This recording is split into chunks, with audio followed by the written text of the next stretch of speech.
Hi everyone, this is just a check-in video to talk about the most recent meeting that Eugene and I had with Katie and Brooke. They were the people that took your teacher talk, and they were wondering how you were going implementing all the strategies that they gave you in the teacher talk, and also if you're using the OWL. So if you have a minute at the end of this video, or you can pause and send it now and let them know how you're going using that information that they delivered to you. Give them some feedback. That would be great.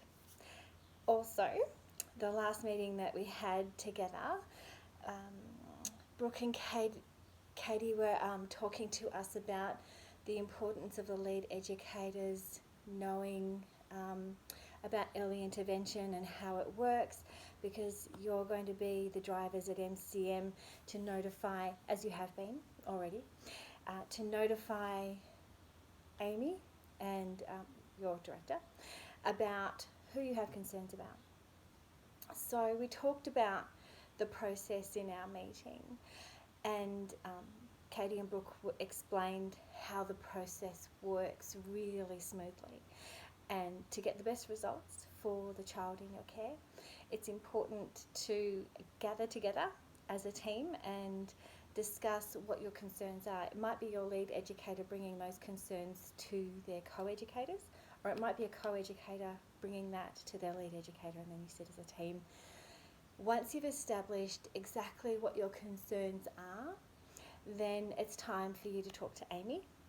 And once you've made that contact with Amy and explained to her what's happening, it's time to set a nice, respectful time with the family in a space in the service, maybe the office, maybe another space where the conversation's not going to get overheard by other parents who are coming and going from the room, and the parent who you're trying to have the conversation with doesn't feel overwhelming sensations such as embarrassment. That would be very beneficial in the moving forward of the early intervention case. So have the conversation with your team.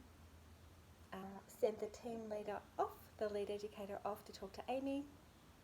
Then Amy and the lead educator will set up a respectful time to talk to the family about what your concerns are. And then you find a safe space to have that conversation. So we're very aware the assessment and rating process talks to us about the family being the expert on their child. And it's important to ensure that you're making the parent feel like they are the expert on their child when you're gaining this information from them. So it will usually be the lead educator who sits down with the family to have this conversation. And it's important to start out nice and gentle if you're going to get the best results for the child. Ask questions like, what are they like at home? Have you noticed whatever it is that you're concerned about? Perhaps this child is a particularly aggressive child. Perhaps this child is 2 years old and not talking yet. So ask if they've noticed the same things that you've noticed, and give them time and space to talk. Do not interrupt them. If they are clearly thinking about what they're going to say next and there's a space in the conversation, just allow that space to take place, because the information you might get out of that after that pause in the conversation could be very rich and valuable. But if you interrupt it because you're uncomfortable with the space and the silence, you might distract the parent and they might forget the very important information they're about to give you. So allow spaces and time for the parent to talk about what's happening for them.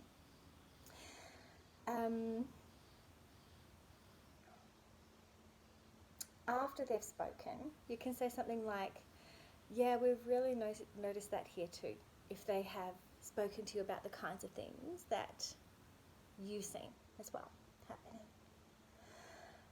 Pose questions like, I've been wondering. But most importantly, be gentle, be kind and considerate and compassionate, and keep the conversation positive and use reflective listening. So make sure that you're showing the family member sitting with you that you have listened to what they've said. That's very important.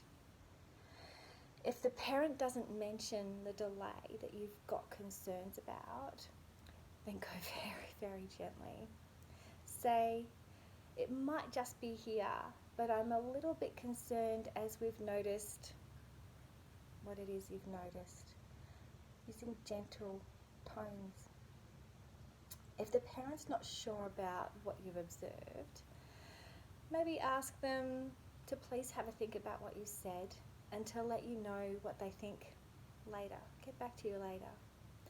Sometimes the parent will come back and say, oh yeah, I didn't notice that. It is happening, and sometimes it might just take some time. Let the parent know that you were having this conversation with them today because there are quite extensive waiting lists for early intervention, and if it was found that this child did need some help, then it's better to get their name on the list sooner rather than later, because later on down the track, if it turns out that there was nothing to be concerned about, you can just take the child's name off the list and that's fine. But if there was something to be concerned about and the child did require some help, then at least their name is on the list. It's important for each lead educator to know the referral pathways, and these are coming through from Brooke and Kate. The first step is to make an appointment with the parent's GP, and the referral process can begin from there. At the GP will discuss with the parent what the concerns are. Sometimes the parent might feel more comfortable if you wrote down what the concerns were for them to take in to the GP, and the GP can read that. It might be more comfortable for the parent to do that. So offer that if the parent would like that. The GP will write a paediatrician referral, but it can be up to 18 months to get in to see them. They could possibly suggest a hearing test, and possibly also a care plan, so that there are 5 free sessions, or sometimes they're very low cost sessions, where the child can start getting some help, and then you can use those sessions as feedback so that you can implement those strategies in your room as well. So say to the family member that it's the smart thing to do to get our name on the referral list so that we can get ahead. But if we don't need it, we can always cancel it later. And offer to send something in writing to the parent, with the parent to the GP. I've said that bit. Notes for you to know to best support the family. If the child only has one area of concern, the child will be referred off to community health, and this is mostly free or very low cost if it's not completely free. But they will only have access to that until they go to school, which is why it's so important that we're getting onto it nice and early. If the child has 2 or more delays or areas of concern, the child is then in the realm of the NDIS. So at that stage, we say to pop in a referral and see what happens. The NDIS will work out whether the family is eligible, and helping to provide information for the NDIS application may be something that you'll be involved in as well. In that process, do not talk the child up. If you talk the child up, they may not receive the funding that they require. So do not overestimate the skills of the child. The more difficult the case can be made, the more money the family will receive to help their child. These meetings are difficult, and the family members may need you to attend for support. The form needs to be filled out with the family and somebody who knows how to fill out NDIS forms, and we can talk to Katie and Brooke about who these appropriate people are inside MCM. It can take up to an hour to fill them in, and sometimes these documents go missing. So it's so important to photocopy everything before it's sent off. Now, when you fill out the part about the current concerns, unpack it as much as you can with as much information on the skills and the impact of the deficit skill.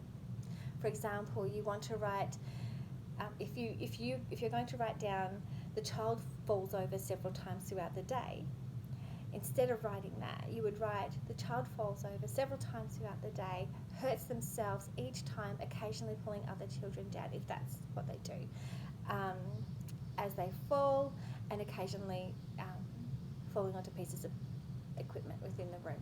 So giving it as much description to show that this child really does need help. So don't write words like age appropriate in those forms. If the child is under 7 years of age, there is no diagnosis required for NDIS. The NDIS reform goes to the Brotherhood of St Lawrence for assessment, and they will want to talk to the families about developing goals. In these meetings that develop the plans, the planner from Brotherhood of St Lawrence will talk to the family about where the child is at developmentally so that they can write the plan. The family can then take this plan to any service they wish so that they can access those services for their child. Goals, funded supports and capacity of learning, therapies and the NDIS contact details are all on that plan. Planning meetings are done once every 12 months, and you can have a copy of that if you like for your file at the service. In reflection, this process is now something that the lead educators at MCM must have a knowledge of and feel able to and confident to have a go at, which you already are.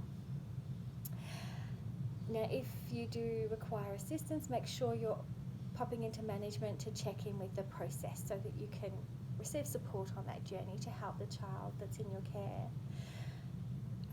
Throughout this process, we will also pick up on the children who need IS funding and link them into that funding model as well. Ensure that make sure that you're creating a really good first step in that process with that very first meeting with the family, because nothing beats a good relationship. Bye.